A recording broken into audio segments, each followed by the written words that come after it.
नाज़िगाम खुशामदीद एक नई वीडियो के साथ हाजिर है। मैं हूं हसन रज़ा। एमक्यूएम के कन्वीनियर खालिद मकबूल सिद्दीकी साहब ने एक इंटरव्यू दिया है और उसमें उन्होंने कहा है कि 2018 में जो इलेक्शन हुए थे उसमें कुछ कुव्वतों ने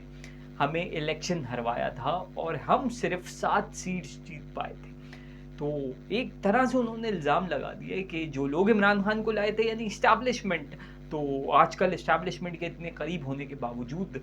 एमक्यूएम के कन्वीनियर कहते हैं कि हमें हराने में उस वक्त के लोग शामिल थे, यानी सीधा उनका जो निशाना है, उन्होंने नाम तो नहीं लिया लेकिन उनका इशारा जिस जानिब था वो सब जानते हैं। तो उनका कहना है कि उस वक्त अगर उनको जिताया गया तो आज हम पे ये इल्ज़ाम लग रहा है, और अभी भी अगर हमें जिताया है एस्टैब्लिशमेंट ने, जो लोग हम पे इल्ज़ाम लगा रहे हैं, तो फिर सही से ही जितवा देते। और जो सीट्स यहाँ से जीती हैं पीपल्स पार्टी ने, वो भी हमारी थी। और पीटीआई का तो यहाँ पे कोई स्टेक ही नहीं था। पीटीआई के तो लोग यकीन भी नहीं कर रहे थे कि वो इलेक्शन जीत गए, लेकिन वो जीत चुके थे और गिनती भी नहीं हुई। इलेक्शन तो बिल्कुल सही हुए थे 2018 में, बट गिनती सही नहीं हुई थी। और उस गिनती में जो है वो एक जगह पे तो उनका कहना है कि गालिबन यानी 232 पे कि हमारा उम्मीदवार रिकाउंटिंग में जीत गया था, बट वो नोटिफिकेशन नहीं आया, लेकिन हमने सब बर्दाश्त किया। और आज अगर हम जीते तो उस वक्त हमारी ज़्यादा सीट्स थी जब 2013 के इलेक्शन हुए, और अब तो फिर भी हमारी सीट 17 हैं और दूसरी नशस्त मिला के जो है वो 22 हुई हैं। तो कोई ये बड़ा फिगर एमक्यूएम के लिए नहीं है, इससे ज़्यादा सीट्स एमक्यूएम की होनी चाहिए थी। पीटीआई पे भी खासी तनकीद की है और उन्होंने कहा है कि पीटीआई तो बिल्कुल यहाँ से क्लीन स्वीप कर ही दिया था कि गवर्नर यहाँ का, सदर पाकिस्तान यहाँ का, इसके अलावा 4 से 5 मिनिस्टर्स जो थे पीटीआई के वो कराची के थे। उसके बावजूद जो है वो कराची के लिए पीटीआई ने क्या किया, तो हम ही हैं यहाँ के वाली वारिस, और हमने ही जो है वो कराची में जो तरक्की हुई है वो हमारे ही दौर में हुई है। और जमात इस्लामी हो या पीपल्स पार्टी का दौर हो, किसी ने कुछ भी नहीं किया।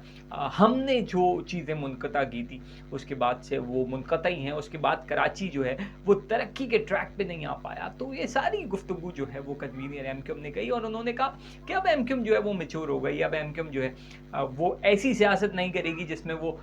वजारतों की भूखी हो और उसको वजारतों का लॉलीपॉप दे दिया जाए। हाँ, ये बात ज़रूर हुई है कि पोर्ट्स एंड शिपिंग और ऐसी वजारतें जिसका डायरेक्ट लिंक जो है वो कराची से हो, कराची की आवाम से हो, शहरी सिंध से हो, तो वो वजारतें जो है वो हमें मिलनी चाहिए। इसके अलावा एक क्रेडिट जो है वो कन्वीनियर एमक्यूएम पाकिस्तान ने जो है वो अल्ताफ हुसैन साहब को भी दिया। उन्होंने इस बात को तस्लीम किया कि हमें जो है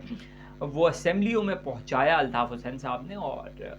लेकिन उन्होंने कुछ क्रेडिट खुद भी लिया है कि हमारी भी बड़ी जो है वो एफर्ट्स हैं इस पार्टी को बनाने में, और 14-14 साल की उम्र से जो है वो हम इस पार्टी में शामिल हो गए थे। और अगर अल्ताफ हुसैन साहब को लीडर बनाए तो उसमें हमारा भी जो है वो बहुत सारा स्टेक शामिल है। थोड़ी सी चीज़ें अल्ताफ हुसैन साहब को देखनी चाहिए थी, क्योंकि बड़ा मुश्किल हो जाता है कि वो कुछ ऐसा बयान देते थे उसके बाद मीडिया पे आके उसको डैमेज को कंट्रोल करना वो कोई इतना आसान नहीं होता था। और 2018 में अगर कोई ऐसी सूरत हाल नहीं होती और पीटीआई को जिताना नहीं होता, तो उस वक्त ही लोगों ने ये फैसला कर दिया था कि 22 और 23 अगस्त को जो एमक्यूएम ने फैसला किया वो बिल्कुल सही किया, और अल्ताफ हुसैन को माइनस जो है वो बिल्कुल सही किया। और एक सवाल उनसे और किया गया कि सदर पाकिस्तान का इंतखाब भी अनकरीब होने वाला है, और एक तरफ जो है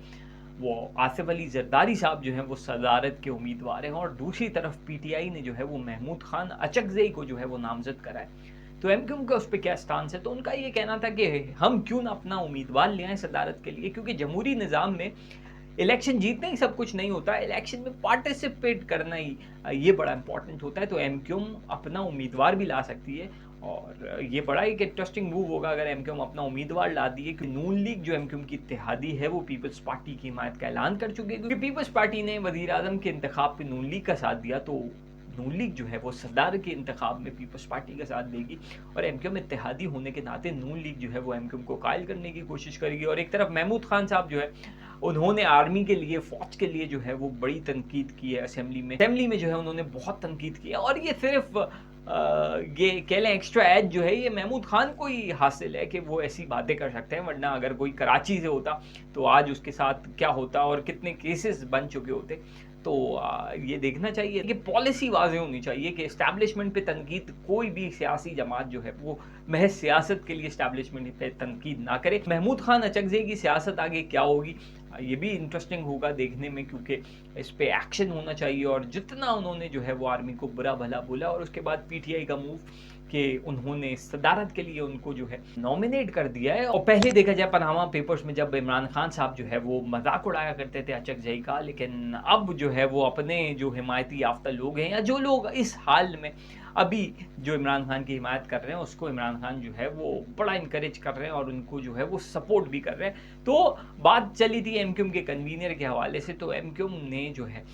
وہ بہت کچھ سیکھا ہے تاریخ سے، یہ کہنا ہے ایم کیو ایم کے کنوینر کا. اور اب ایم کیو ایم جو ہے وہ کوئی ایسی چیز نہیں کرے گی، اب تو بس بات ہوگی وہ آئینی ترامیم پہ ہوگی. اور نون لیگ کے ساتھ انہوں نے جو ہے وہ ایک مسودے پہ بھی دستخط کیے ہیں، اور اگر یہ چیزیں اسمبلی میں آتی ہیں،